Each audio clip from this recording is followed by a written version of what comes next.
What's up, guys? Welcome back to Call of the Hunt, or Way of the. Oh my gosh! Welcome back to the Hunter Call of the Wild. Holy crap! Yeah, I'm in it. I know what I'm doing. Sure. What the heck? The winter hotfix is live. New hotfix has been released to resolve some of the bugs that have arisen since the launch of the winter update. Let's take a look at the details. What do we got? Game progress not being saved.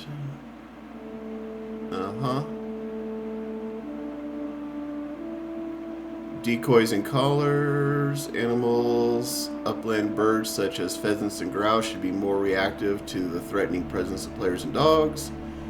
Flush command should now always display on the dog wheel. When placing existing trophies in a trophy lodge, the swap trophy should appear normally again. They can't seem to get the trophy lodge right, man. I swear. Alright, well, whatever. I'm not gonna focus too much on that. Today, we are going to go to New Zealand. We're going to do Te Aurora. And one of the things I did was I thought about it, and I decided to make an audible. I got rid of the Ranger, and I swapped it out with the Solican. The Solican can do Tier 3 to Tier 7 instead of Tier 2 to Tier 6. So it's going to have a little bit more stopping power.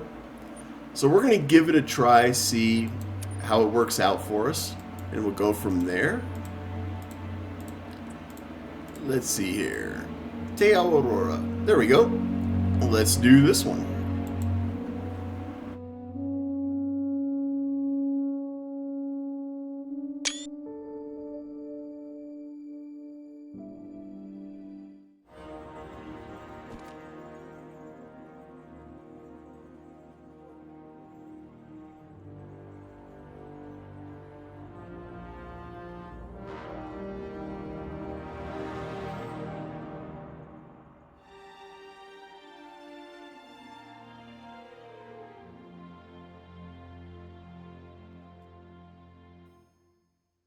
Kia ora.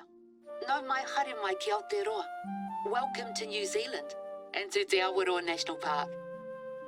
This little slice of paradise is teeming with creatures big and small, and more adventures than you'll find on any movie screen or storybook. Now I've lived out here in the Wop Wops all my life, and never wanted for anything else. In fact, it's practically in my blood. This place and my family go way back. Things have been a little tricky lately, though. It's fast becoming somewhere I don't recognize anymore, and I don't like it. That's why I dragged you out here, Hoa. With your help, we're going to wean ourselves off outside money and make Te Awaroa a model for sustainability the entire South Island can get behind.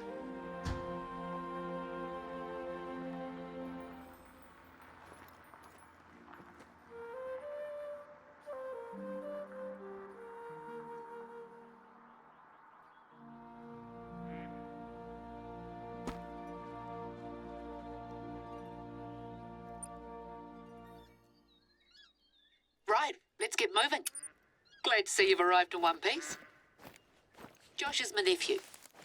He just got his license, and I swear that kid spends more time with his hands on the radio dials than on the steering wheel. I hope he didn't talk your ear off. I've had to rely on him a lot lately since my legs started acting up again. I was planning to head out and meet you today, but here I am at home, propped up on 5 kinds of pillows. Doctor's orders. Anyway, that's enough chit-chat from me. Head over to the outpost marked on your hunter mate and let's get you started.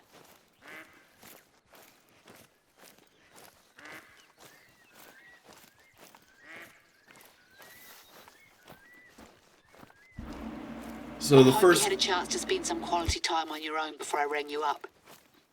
Your mate, Alejandra, said the two of you were here on holiday? She had nothing but praise for you, by the way. Said you almost single-handedly turned things around for her in Cuatro Colinas. Well, naturally I have pretty high expectations, but let's take our time getting to know each other first. I'll admit that it wasn't just her recounting your heroic antics that made me pick up the phone. She said you were, and I quote, stoic, practical, and probably born out in the bush somewhere. Just what I was looking for, in other words.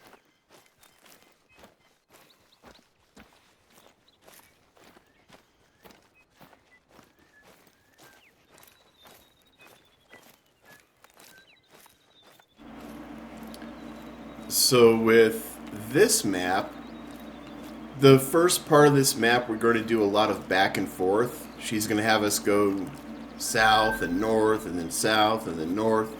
She has us just doing a lot of zigzag stuff. So it's going to be... what I'm going to try to do is I'm going to try to talk less and just focus more on the missions and showing you guys the good kills, the ones that we want to show, and we'll go from there. Hopefully this video will be a little bit shorter than the other one, but we'll find out. We got a little overly reliant on these tentpole releases. Well, I say more tents and fewer releases. Does that work? Nah, you're right.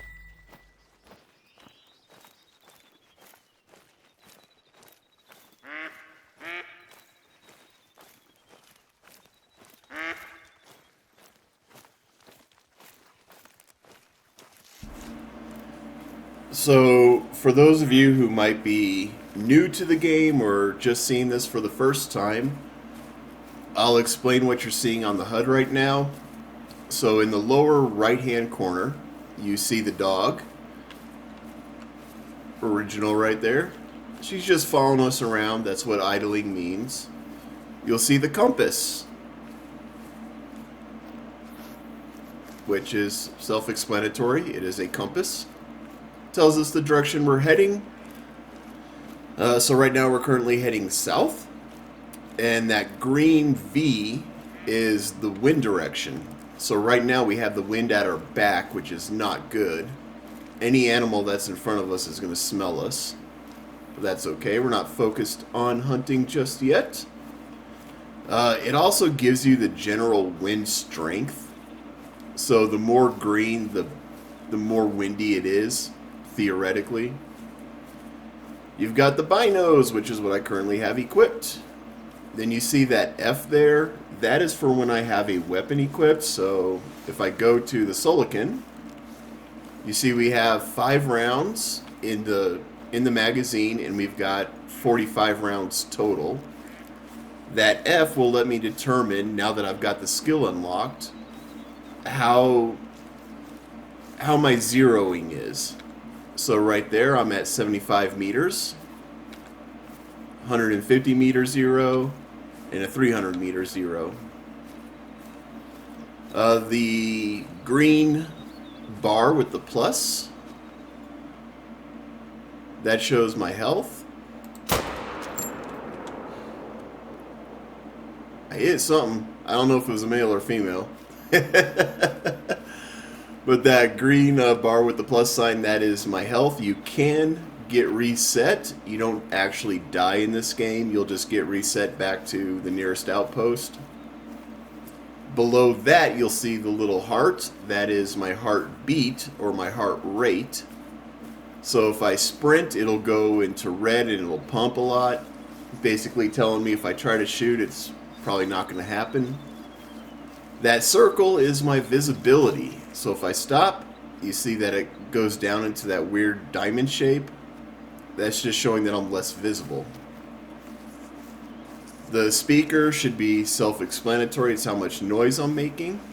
And that's pretty much all you really need to know about the HUD.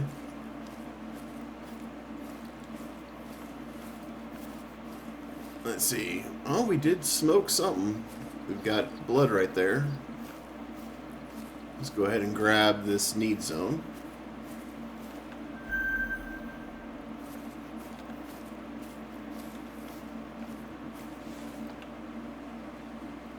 Oh, we did get vital. Alright, let's get original on it.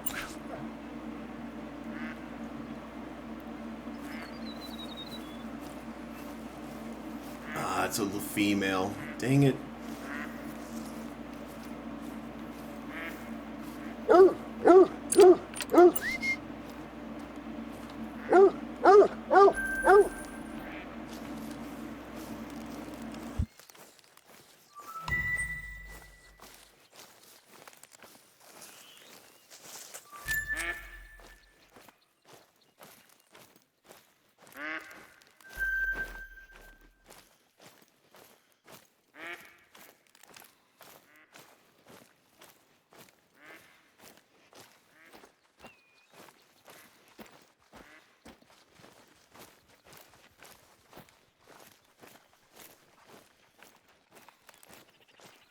Not far now. We built these outposts in the early 90s. They got the works, repurposed materials, solar roofs, rainwater tanks. That was back when people used to just call you a hippie. Now everything's sustainable, clean, green, eco-friendly. Hippies? Ha! Try trailblazers.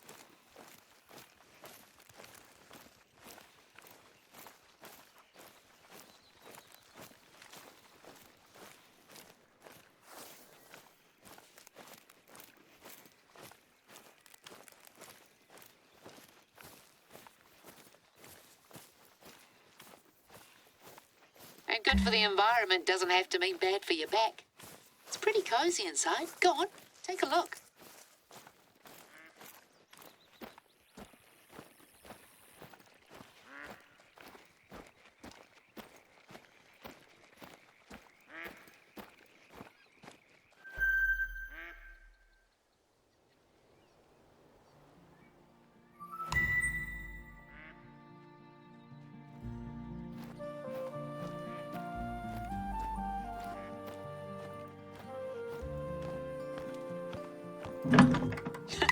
See, we got company.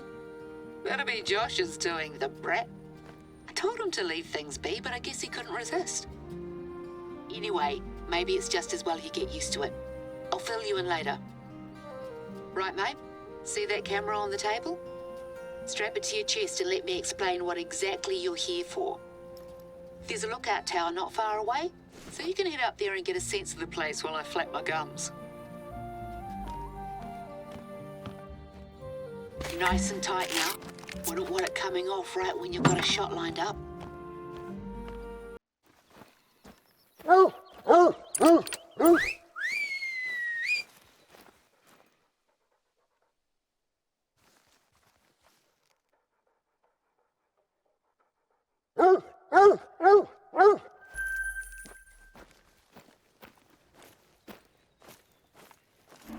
Wasn't too bad. We got ourselves a double lung. I am okay with that.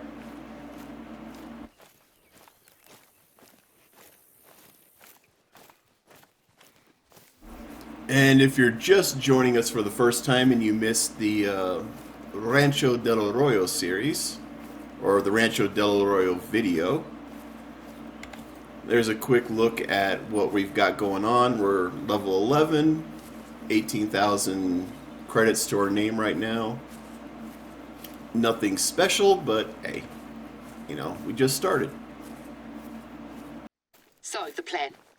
I want to turn this place into a year-round retreat for hunters like you and Alejandra. So I don't spend most of the year worrying about whether our native plants are going to get overrun by deer again. There's a lot of filmmaking talent out here, and it hasn't been put to good use lately, if you ask me. So we're going to make a commercial, show the world there's more to New Zealand than haka and halflings. And who better to demonstrate the thrill of the chase than an experienced hunter like yourself? See, our Woodall's prime was back in the 80s.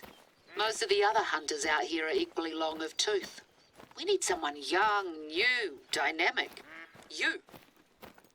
The camera will do most of the work, so you just have to make sure it's on when you head out to hunt. We have a couple of strategic locations on our list to get through. But let's get you that view first. Just take that in. Spectacular, isn't it? This eastern area is all rolling hills and conifers. There's a line of mountains in the centre of the reserve, and native beech forest, and a lot of rain on the other side.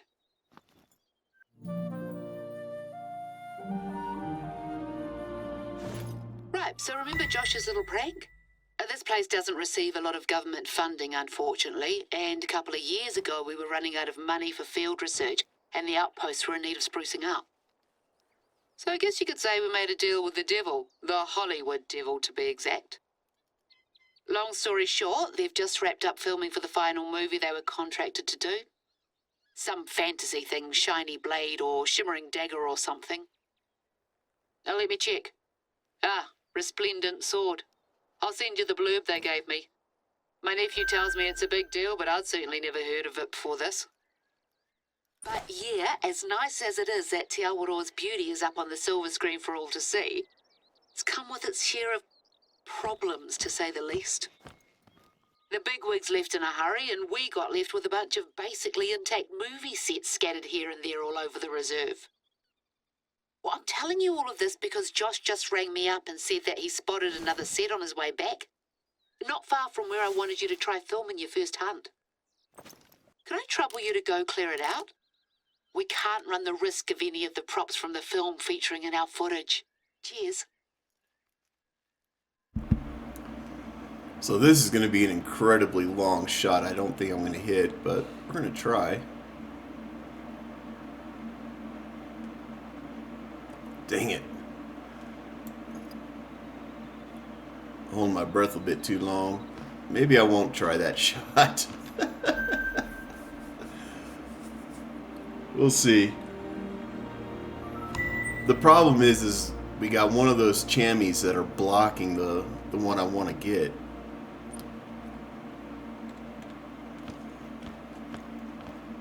I want to get that male that's over there.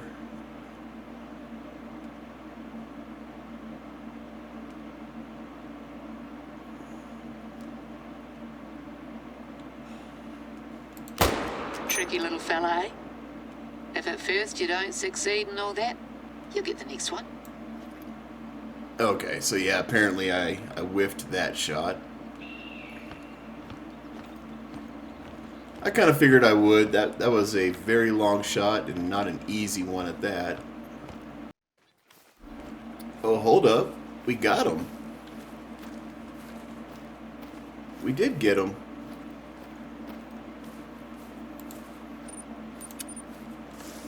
It wasn't a good shot, but we did get him.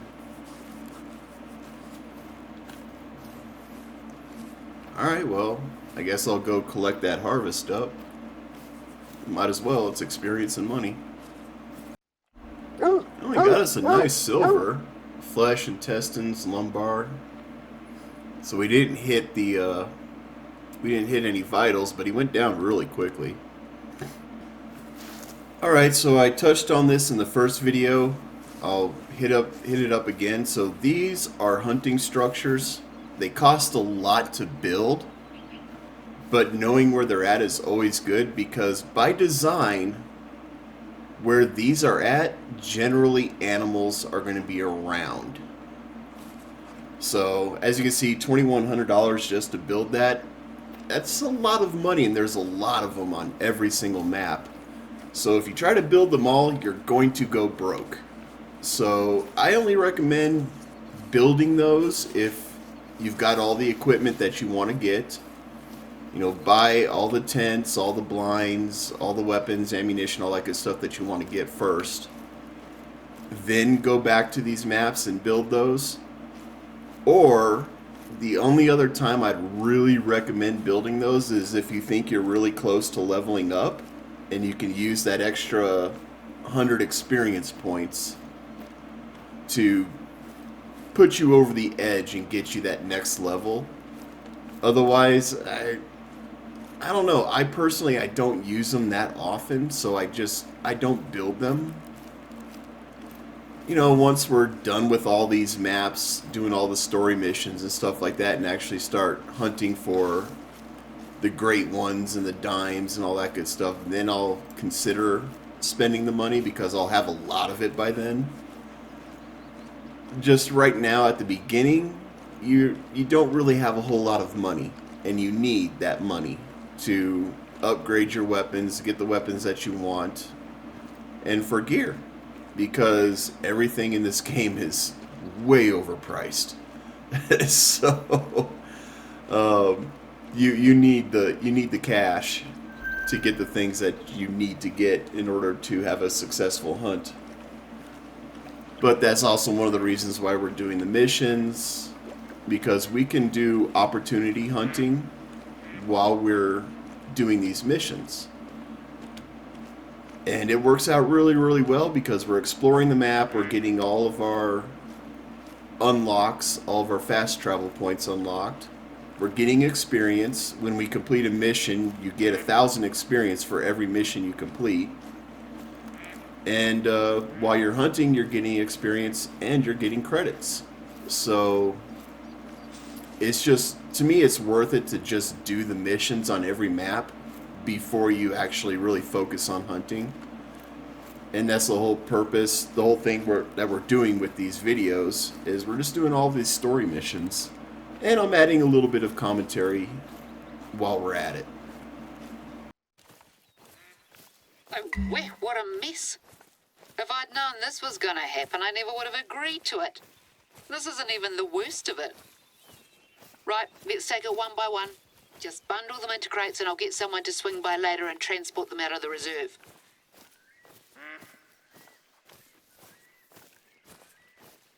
The medieval fair. Looks more than a bit incongruous out here if you ask me.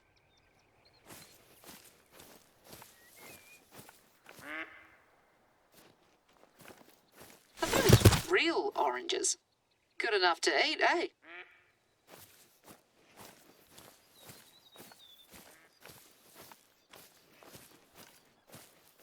I hope they didn't have an actual fire in that thing.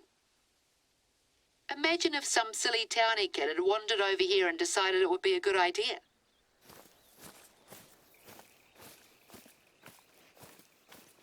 That's the last of them. What's that note? Props list.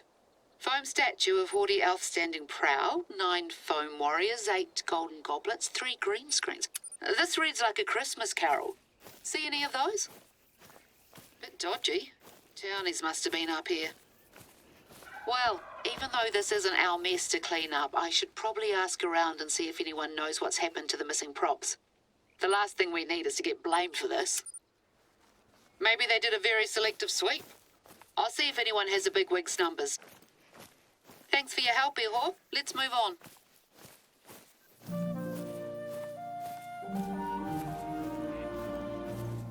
Before you head off and film your hunts, first we've got to set the scene, so to speak. The marketing team's looking for some photos for the reserve website, something to give people a taste of what this place has to offer. Now that we've dealt with that bloody mess, you think you could head over to Lake Wakaiti and snap a few shots for us? There's a willow tree there growing right out of the water that all the influencers or whatever they call themselves go bonkers for.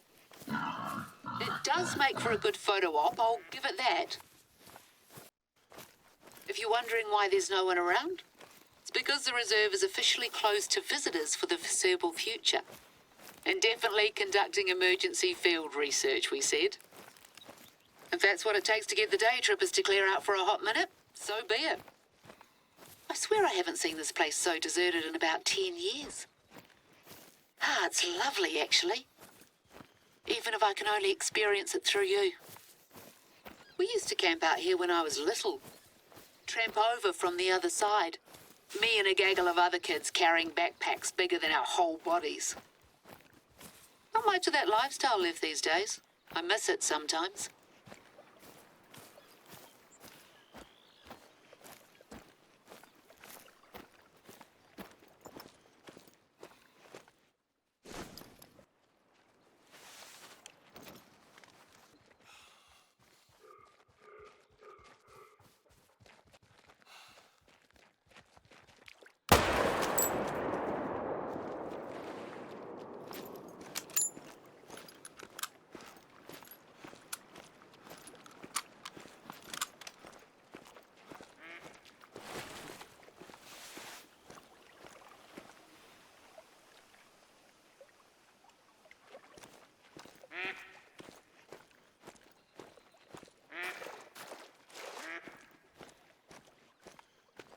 Don't fall in now. Wouldn't be the first time that's happened here.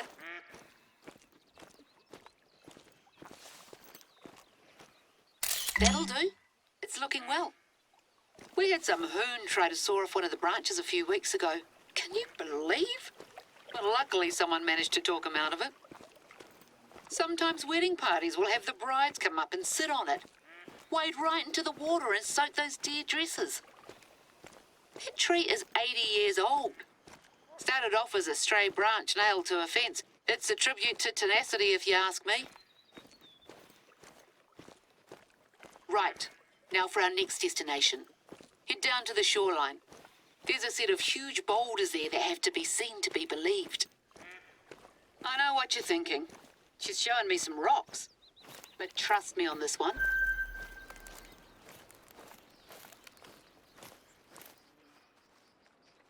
Our beaches are buzzing with natural activity. At least they used to be. You get more and more rubbish washed up all over the place lately. You know, bits of plastic pellets, runoff from factories further north. I swear I've seen tin cans with Australian brand names. We do our best, but we can't always prevent the poor critters ending up with junk in their bellies. Anyway, that's the situation. I'll get back to you when you arrive. Just gonna head off for a minute and make some tea.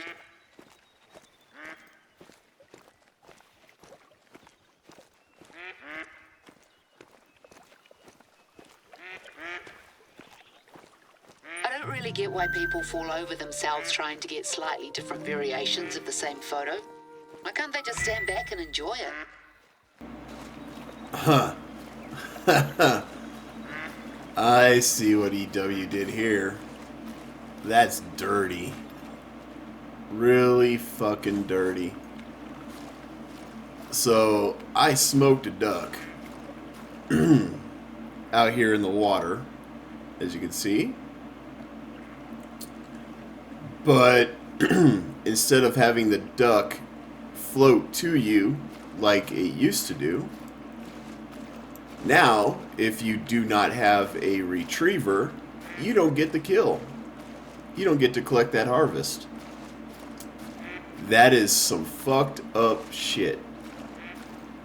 So basically, if you have a kill that goes into the water, like a duck, unless you paid EW, Expansive Worlds, unless you paid them for the retriever dog, you're not going to get that harvest.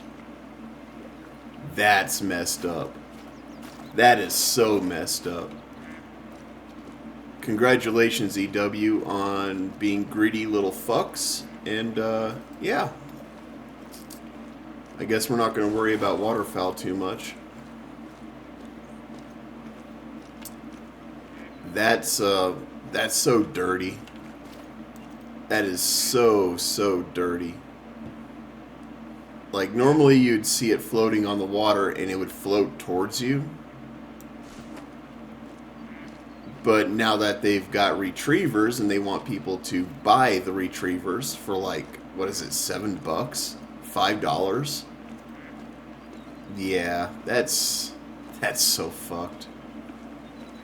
I swear to God that they took this game, an amazing game when it first came out, and for the first few years that it was out, and they just completely destroyed it. And they wonder why people don't spend money anymore.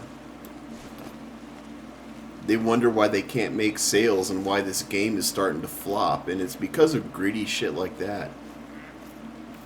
Like, they don't understand real business. So, like, a real business takes care of their customers. 100%. Take Arizona Tea, for example. They've never increased their prices. They've never had to.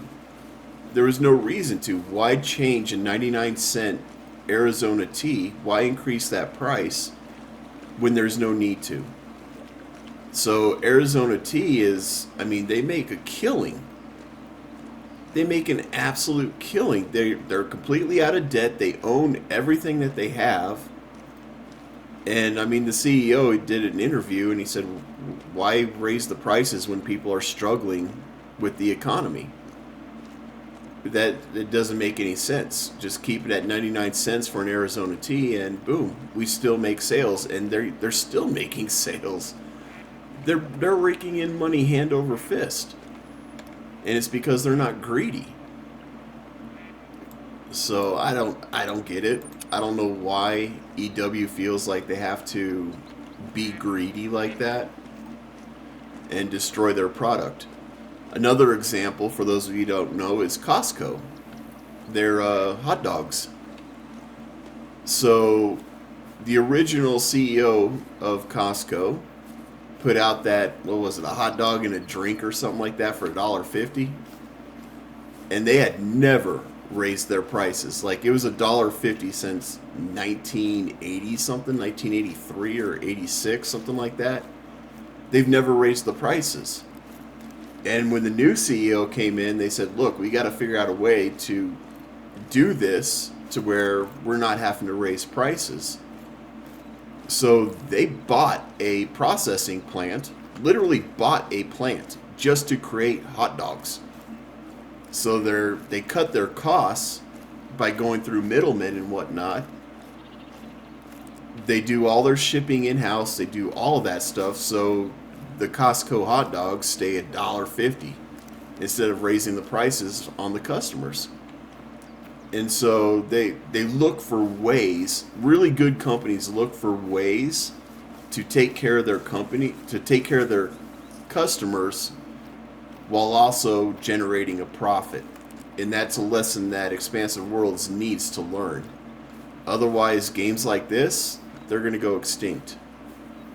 They'll get a couple bucks here and there with every new release, absolutely, sure. But when you do obvious cash grabs like that, where you have to buy a dog in order to get the animal that you killed, people are just going to stop spending the money. They're going to look at it and go, I don't really need a duck. So why spend the money? And that's the approach I'm taking. I'm not going to spend the money for a flippin' dog that I don't actually need in order to enjoy my hunts, in order to enjoy the game. So, figure it out, EW. What you're currently doing is wrong. And you know what? I'm already talking about it. I apologize, guys, but I'm on the rant right now, and I'm just going to keep going with it.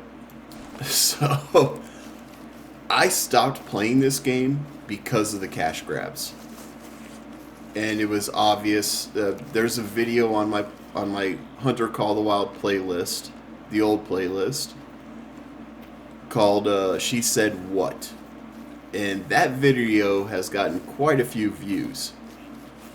And it was basically, they had a community manager who I'm not even sure is still employed with EW. She might be.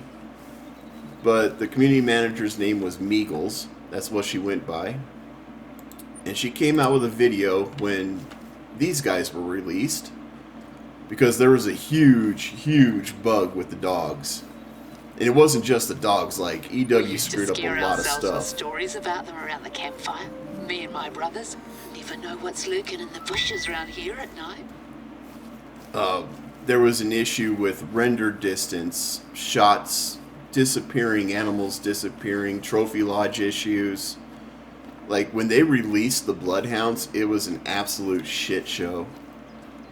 People were losing progress left, right, front, and center. I mean, it was just bad. And Meagles had decided to come on and basically tell everybody in no uncertain terms that they're not going to fix the problems until we give them money for new DLCs. And that's, I mean, the cojones to do that is just beyond belief. I mean, as a business major, to sit there and think that you can get away with saying that is just unbelievable to me. Absolutely unbelievable. To sit there and tell your customers, yeah, we screwed this up, but we're not going to fix it until you pay us to fix it. That's not the right answer. And what's interesting is that since that video that I released, where I put it in layman's terms, what she was actually saying, they've been losing money ever since that video. Like, they would get little spikes, but people stopped playing the game. They stopped buying the crap. And that's what we got to do, guys, as customers, as gamers. We got to stop buying the crap and force these game developers to do their job.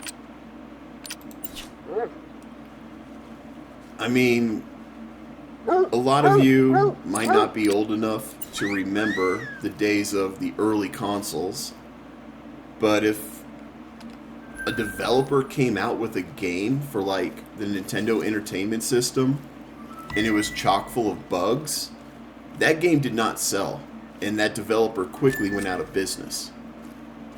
Like, that's just how it worked, because there was none of this, oh well, we'll just release a game and we'll patch it later. There was none of that. Those systems did not connect to the internet. So there was none of this, there wasn't the option to fix your screw-ups. You either made a great game or you went bankrupt. And we need to get back to that. We need to force these developers to get back into that habit of making a great game without the option of fixing the screw-ups. Either make a great game or go bankrupt. So we're the only ones who can make that happen, because these game developers, they're not going to do it on their own. They're looking for that quick cash grab. Hey, this is a great game, buy it. You buy it, it ends up being garbage, and they're like, oh, our bad, we'll fix it. And then a couple months down the line, they actually fix it after you've given them the money for a shit game. Cyberpunk's a great example of that. The hype around that game, the sales they got when that game came out, it ended up being garbage. Just bug after bug after bug, and people were pissed. And finally, the developers went, okay, fine, we'll fix it. And it took them months to fix what should have been fixed before they released the game. And that's EW has a really bad habit of doing that as well. And that's why I don't really buy EW products anymore. Like, I'll buy certain things, like I might buy a new map. Well, I will buy new maps for like the Angler, but that's because the team for the Angler still cares. The moment they stop caring is the moment I'm going to stop buying products from them. So just flat out, I'm going to stop spending my money. This game, I might buy the new maps that come out, but I'm not buying them as they release. I'll buy a new map like 4 or 5, maybe even 6 months after it releases. And that's what I did with the Asian map. The Asian map came out, what, like 6 months ago? And I just bought it. So I knew that EW has this thing where everything, anytime they touch the game, anytime they add something to the game, they screw something up. As if the coders don't take notes. I mean, I don't know what their problem is, but they just don't seem to really take notes on what they do. So, whenever they introduce something new, inevitably, something else gets screwed up. And it pisses people off, and rightly so. You know, why are you spending... The question that I always think of is, okay, I just spent $50, $70, $80 or whatever it is on a game, and it's broke. Why? You know, justify that. As a game developer, justify why the game's broke. But anyways, I'm going to get off my... I could talk about that crap all day. So, I'm not going to do that to you guys. I'm going to get off my high horse and just continue exploring and hunting. Sorry. Alright guys, so there was a hard break there. I just had to stop recording and get to work, and now I'm back. And what are we doing? I forgot what we're doing. Yeah, so I went through it, got a whole bunch of stuff. we're probably going to go up and grab this and then circle down and grab all this other stuff. Ooh, actually, do we want to do that? Yeah. Actually, we'll come up here and then grab like that. So I do want to point out that the Rancho del Arroyo video is not going to be released. I screwed up. It was my fault. So I did all of Rancho del Arroyo and I put it all into one video. And that video ended up being close to 3 hours long. Which I didn't expect anybody to watch a 3-hour video, but you know, somebody might. And what ended up happening was YouTube does not like that. Not at all. So it was funny because I had it all edited, everything's good to go, and I started the upload process. What do we got here? Turkey. I started the whole process with uploading, and I went to work. I got back from work and it was only 50% done with uploading. I'm talking 4 hours after the fact. So it was one of those things where it's kind of like, oh, alright. It's taken a long time to upload that video. And I mean, admittingly, I had made some changes. So I made the video better, which causes more issues when it comes to uploading. It's harder for YouTube to upload bigger videos like that.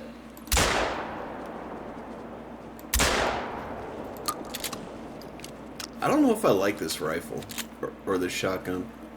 I'm having a lot of issues with this shotgun.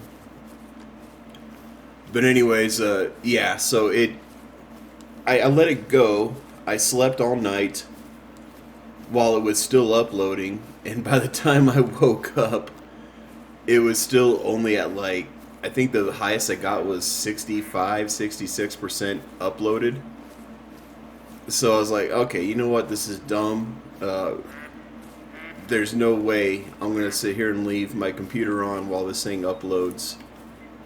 Even I could probably even have turned the computer off and it would still continue to upload, but I didn't want to risk that. So, yeah, I thought about breaking that video up into multiple parts, at least 2 parts, and decided against that as well because I already went through the editing process and I would have to do voiceovers and all this other good stuff. I basically have to almost recreate the video. And I decided, you know what, it's really not that important for one map. You know, especially a map where we're just starting off. There's no real pertinent information that I can't cover in other videos. So this is technically my return to the Hunter Call of the Wild. And yeah, we're just going to play through. There's going to be lots and lots of cuts. This might be more than one video. I'm going to try to keep the time down. That's better. Nothing like a good old Kiwi herbal blend to sort the head out. I'm going to try to keep the time down on this video to under an hour and a half, if at all possible. These are the most studied rocks in the whole world. Gotta be up there with Uluru and Balanced Rock. Excuse me. If I'm not able to, then we'll have 2, maybe 3 videos for Te Aurora and consecutive maps. So that's the plan moving forward. And anyways, let's get on with these missions, shall we? Oh, well, look at this. Couldn't help themselves, could they? One last hurrah before we shut the place down. This really can't wait, mate. There's a little blue penguin population nesting not far from here, and they'll gladly take this for food.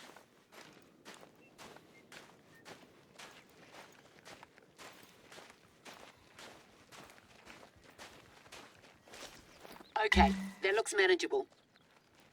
Let's clean this up and take the photo. Then we can talk hunting again.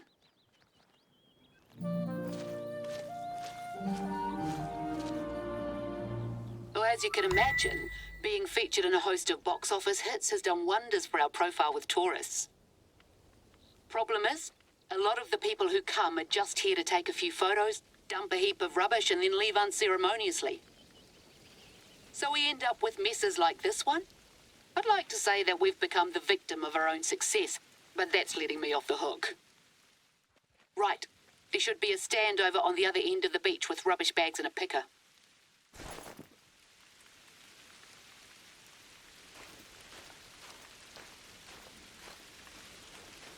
We went to all the trouble of installing these, and they still couldn't be bothered.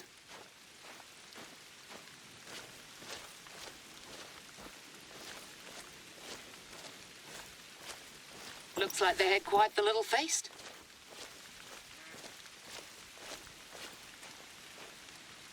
These kids would have nightmares if you showed them some of what I've seen out here. Birds with stomachs so full of plastic they can't eat.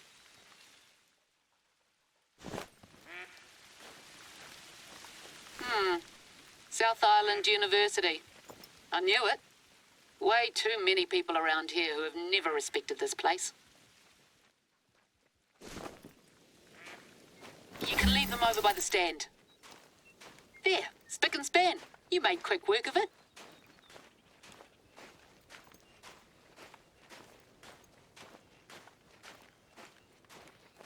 That's a perfectly usable tent. No sense wasting it.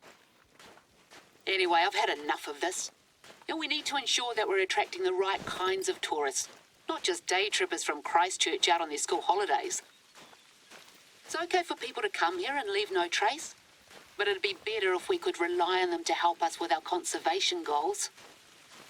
So hunters seem like the natural target audience. Our deer and goat populations need constant culling. And you better believe I've more faith in people who love the wilderness to respect the place than kids up to no good. At the risk of sounding like an old fusspot. Speaking of, let's do what we came to do and grab that photo.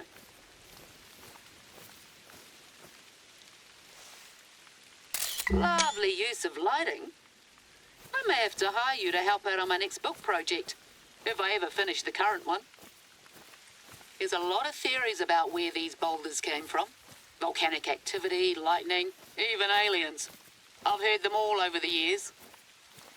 The boffins will tell you they were formed over 60 million years ago on the sea floor, like pearls. But that's not the whole story. When people first arrived in New Zealand, they took their staple crop with them, kumara, otherwise known as sweet potato. Unfortunately for them, the weather in this part of the country isn't exactly conducive to growing much, and the tubers withered and died. So they sent word to the Polynesian homeland, and a canoe set sail with a hardier crop.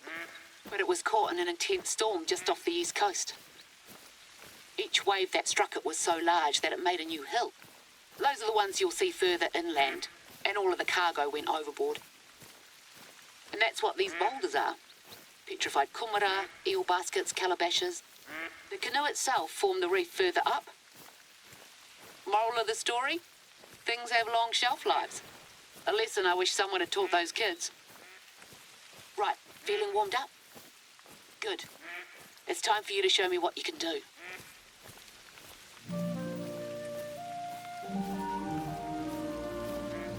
Camera on? Then you should have everything you need. I've got Josh to set it up. He told me to tell you that it's state-of-the-art, equipped with Wi-Fi, so any footage you grab is automatically uploaded to our server. I'm not entirely sure what that means, but I guess I'll be able to see it on here.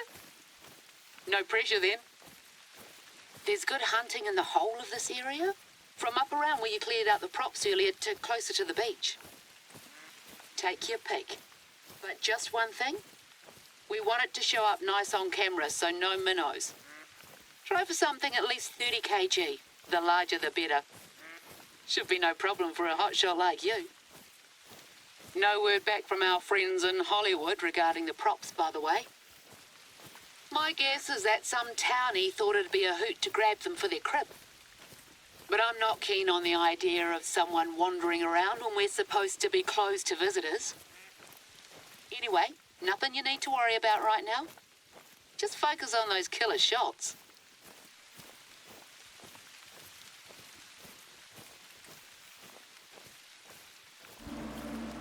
Right, so the next mission, we just have to smoke like a fallow deer or something like that. Something that's got some weight to it. Really, anything will do. Like, you can even get a jackrabbit and it'll give you mission complete. But, like she said, the bigger the better. Oh, did they change it? Because that used to be an optional thing, that it's 30 kg or more. Okay, so I lied. That got changed. Either way, we'll get that done. I'm also going to go to an outpost, most likely, and I'm going to grab the 22 rifle and a different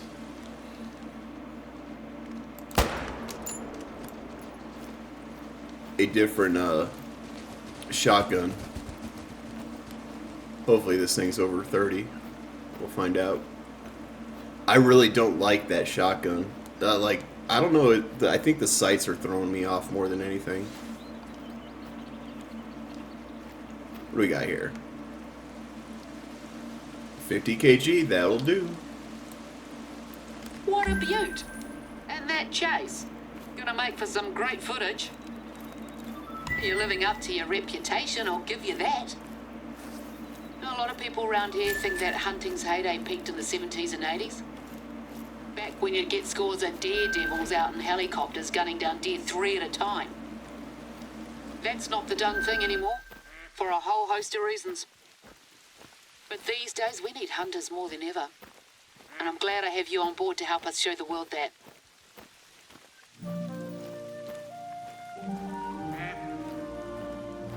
You've got a fan here, whore.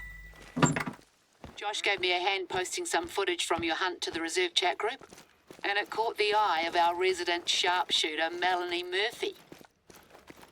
Melanie's the one who taught me to hunt. She's retired now, but back in the day she worked out on those helicopters with the best, or worst of them. Tough as nails and with a sharp tongue to boot. We had a bit of a falling out 25 years ago. One of the choppers came down with us in it. That's how I injured my leg. I won't go into it, but we should never have taken off that day, and Melanie knew it. Well, these days we're cordial to each other, but not much else. Anyway, my mum always told me to let bygones be bygones and all that. Melanie's a better hunter than I'll ever be, advanced age notwithstanding. So I'll do my best to pass on whatever I've learnt from her gratis. You're welcome. Right, back on track. Sorry to ask again, but I need you to do me a favour. No, it's not more cleaning up, don't worry. Head to the outpost I've marked on your hunter mate and I'll explain on the way.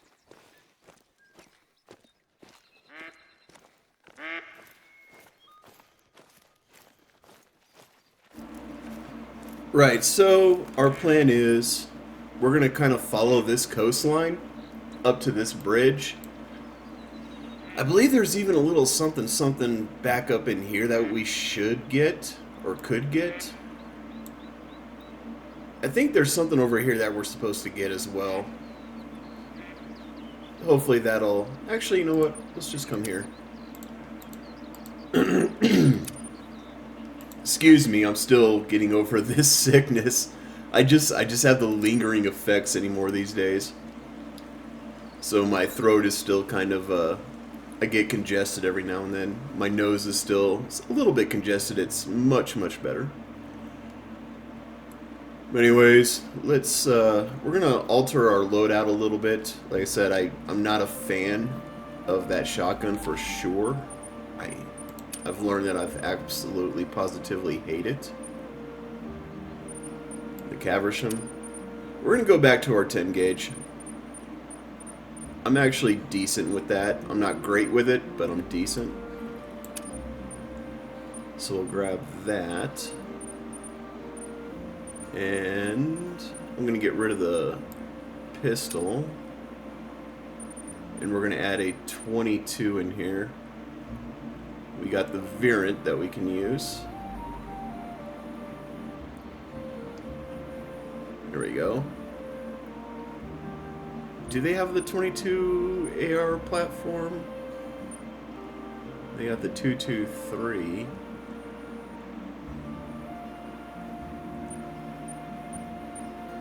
Oh, they do. We'll grab this guy. The Predator's already got a little bit of camo on it. I like that. Okay. So we'll grab that.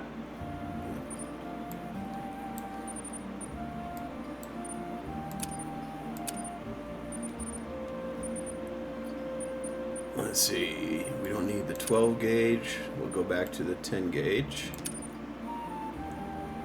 And I'm pretty sure we just used the 22 long rifle for the rifle as well. Pretty sure.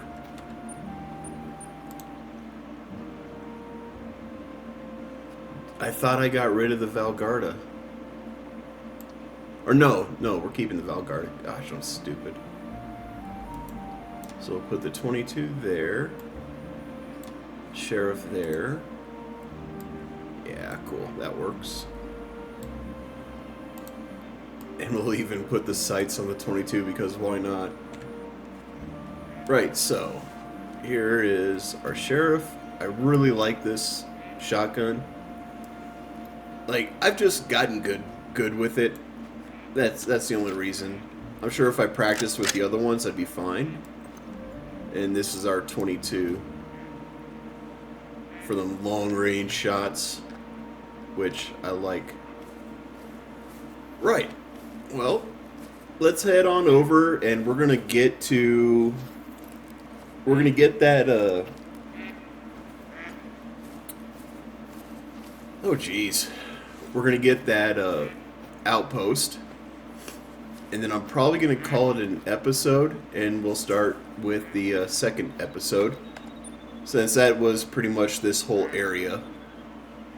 Was this first episode? Right. Let's get to it. I grew up here, just west of the mountain range.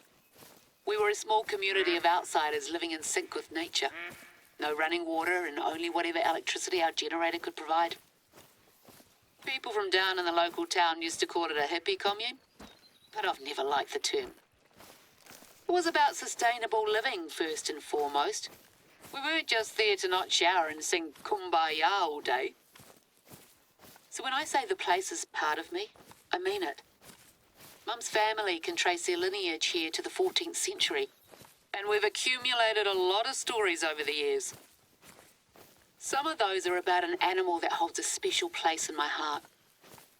Pākehā, I mean European settlers, released moose here about 100 years ago, and there haven't been any confirmed sightings since the 1950s.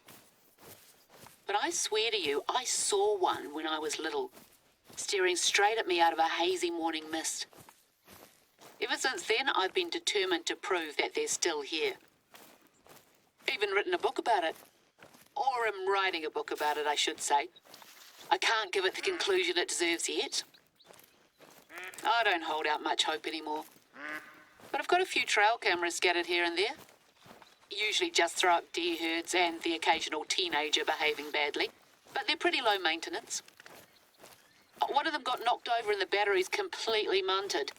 So I'd like you to switch it out if that's not too much trouble. It's on the way to our next filming destination. Alright, so I have to issue a retraction. And I'm even going to say I apologize. Because now these waterfowl are working exactly as they should. They're floating towards me. And previously in this video, I was saying that EW was basically trying to steal our money by making it to where we had to have the retrievers in order to fetch the birds that we shoot in the water. And apparently that was just a bug, because that's certainly not the case right now. They are coming in. So Okay, it was just a bug. That was my fault. I do apologize for being wrong about that. Hey, we got a gold mallard. Look at that. Oh, and it's piebald. Oh, we're keeping that.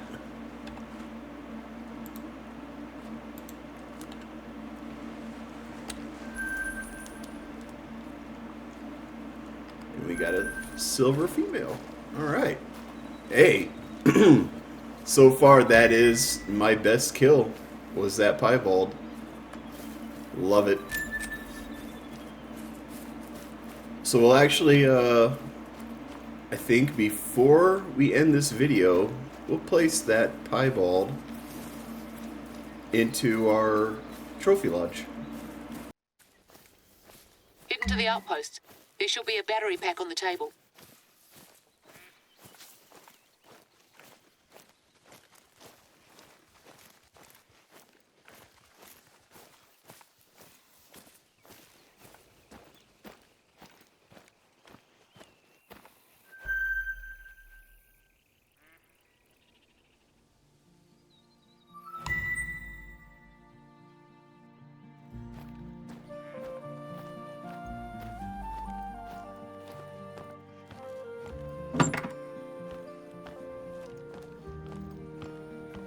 I've been meaning to get out there for ages, but then my legs started acting up again. Nice to have the help.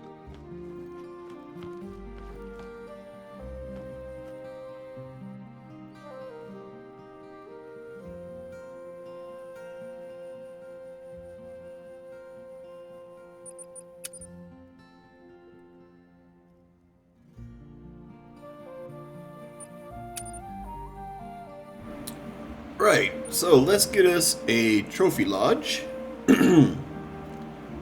Let's see, what do we want? Leighton Lake Cabin. I don't even know if... I think this one requires specific animals that we may not have. Spring Creek Manor, it's really well laid out. But Sassaka Safari, this one has so much room for everything. So let's create that lodge. Can we rename these? We still can't rename those lodges. Okay, well, whatever. Let's go to the lodge.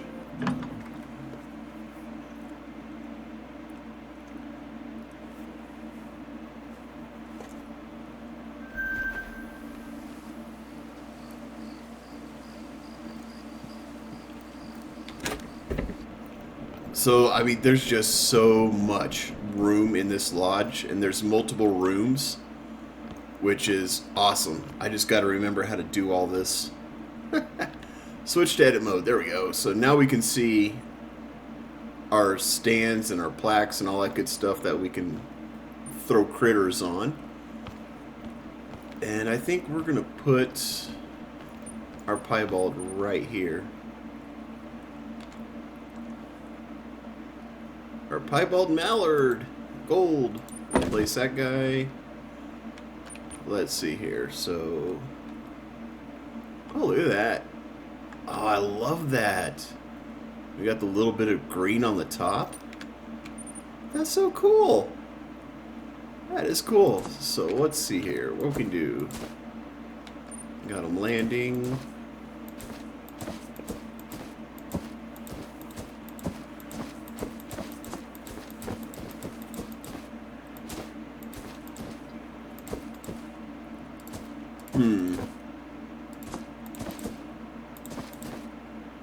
I think I kind of like that.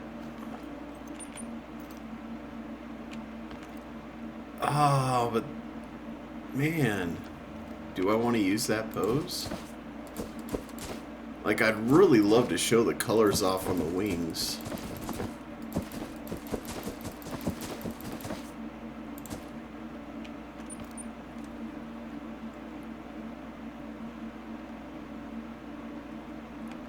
I mean, we can do something like that, maybe. Because then we can still see the colors on the wings.